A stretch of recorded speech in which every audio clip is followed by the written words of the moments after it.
নারীরা সমাজের বোঝা নয়, সুযোগ পেলে দক্ষতার মাধ্যমে এগিয়ে যাবে যে কোনো নারী।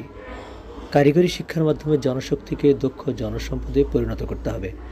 তৃণমূলের জনগোষ্ঠীকে শিক্ষার্থীরা নিজেদের কর্মদক্ষতার মাধ্যমে নিজেদের সমাজের একজন যোগ্য নাগরিক এবং উদ্যোক্তা হিসাবে গড়ে তুলবে বলে মন্তব্য করেছেন চট্টগ্রাম বিভাগীয় commissioner doctor Mohammad Ziauddin.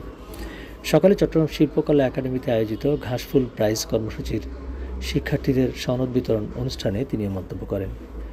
ঘাসফুলের CEO Aftabur Rahman জাফরির সভাপতিত্বে প্রধান অতিথি ছিলেন চট্টগ্রাম বিভাগীয় কমিশনার ডক্টর জিয়াউদ্দিন। বিশেষ অতিথি হিসেবে উপস্থিত ছিলেন সমাজসেবা অধিদপ্তরের চট্টগ্রাম জেলার উপপরিচালক মোহাম্মদ ফরিদুল আলম, যুব উন্নয়ন অধিদপ্তরের উপপরিচালক খন্দকার জাকির হোসেন, কলকারখানা ও প্রতিষ্ঠান পরিদর্শন অধিদপ্তরের উপমহা পরিদর্শক শিপন চৌধুরী সহ অন্যরা।